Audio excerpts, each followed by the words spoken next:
let's go. Hey, casual wrestling community show. We got to talk about something else, though. We got to talk about, I got sent this morning. We Too Deep hit me up, woke up, saw a message on my phone. It says, hey, look at this.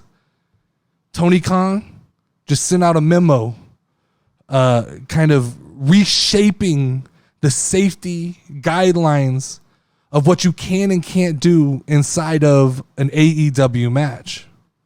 It's interesting because this has been it's been a very, very hot button topic for me in the last couple of weeks. I've argued, and normally I don't want to get into the forums and the comment sections and argue with people, but this has been something that I felt strongly enough about that I actually got in and said my piece about, and that was the fact that people are defending Kenny Omega and Will Ospreay for being dropped on his head, and then I saw another video of Will Ospreay doing some crazy shit that was even stupider, and there's this group of IWC who continue to defend this, and they continue to try and tell me I don't understand what I'm talking about, and I don't understand the style of wrestling. The problem is, I do understand.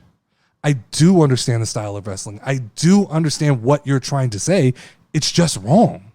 And it's just stupid. While every other sport takes the time to try to better itself and improve player safety, football, they're coming out with new helmets. They're making these guys wear these goofy balloons on their head, but it's to protect them, right? Basketball, they do certain things to protect guys' legs. Don't run under a shooter, right? It's to protect them.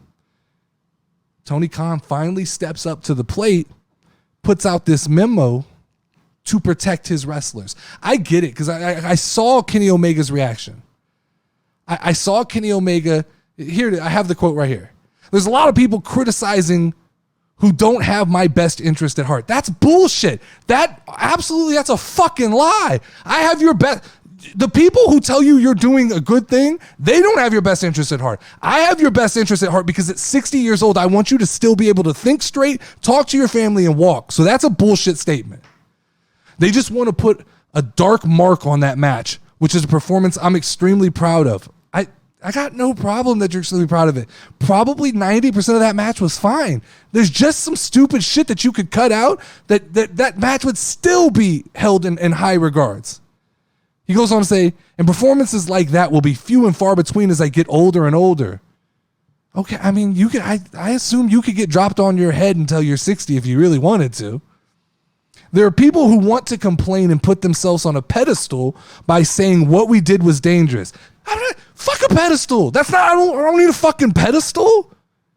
What? I mean, this is fucking like, this is just fucking insane that he tries to spin this around like you guys are so elite telling us it's dangerous. No, getting dropped on your fucking head is dangerous.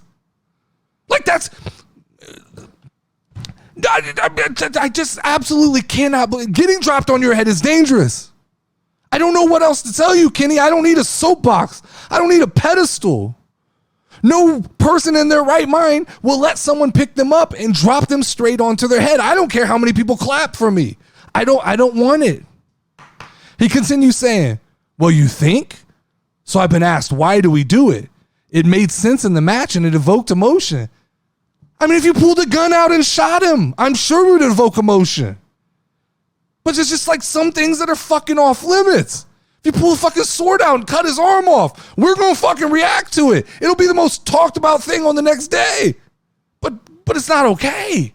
Just because something evokes emotion and just because something makes sense doesn't make it okay, right? If your fucking girlfriend cheats on you, you probably want to shoot her and the man she slept with, but it don't make it fucking okay.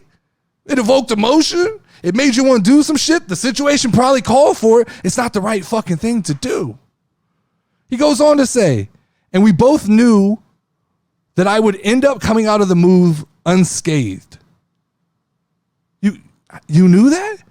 Because I imagine that every person who's ever been injured thought that in that moment they weren't going to get injured.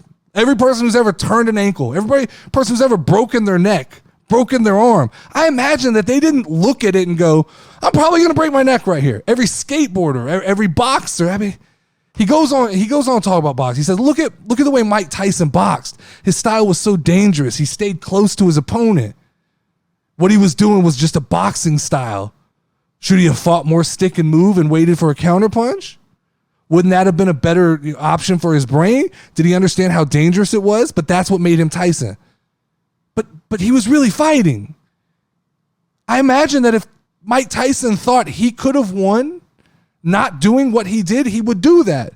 That was just the style that worked for him to win. If you're telling me this is the only way you can get over with the crowd, then cool.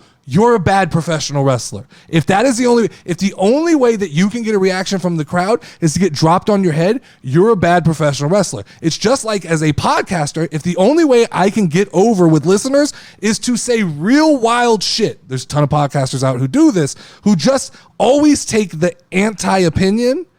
You're a bad podcaster. You'll get tons of viewers, tons of listeners, tons of followers, but you're a bad podcaster. So if this is the only way you can get over, you're a bad wrestler. He goes on to continue to, but it just doesn't make sense. It just doesn't. And here's my bigger problem. I'm not a huge LeBron James guy, but like, when is the last time you really heard LeBron James sit and just fucking acknowledge? Kevin Durant does it sometimes, but most of the guys who are the best at what they do just let go the criticism. They just know they do what they do and they just go on about the business. When's the last time you saw someone who was quote unquote the best fucking get this kind of reaction and get all bitchy about something? Like, the logic of the IWC, and we talked about this last couple weeks, but it's becoming more and more apparent. This is a cult. This isn't a fandom. We as casual fans, I can like WWE, I can like AEW, I turn it off, I walk away, I care about their safety, and that's it. There are people in the IWC who live, breathe, and will die for this shit. And there are people like Kenny Omega who fuels this fire within this community. By saying things like this, they get this sense of fucking pride in this idea that, like, Kenny will die for us. Cool.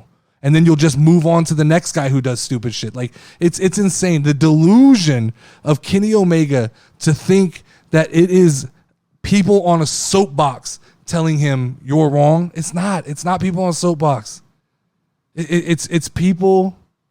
It's just opinion. It's just people who want to look out for your safety. I don't know what else to tell you, Kenny. Like, I don't dislike Kenny Omega for any other reason than I think like shit like this just doesn't make sense. Do I like his style of wrestling? No. Do I like all the flippy shit and not telling very many stories and saying that the match is the story? No. But I can move past and see past all that. What I can't see past is dropping guys on their head. Doesn't make sense to me.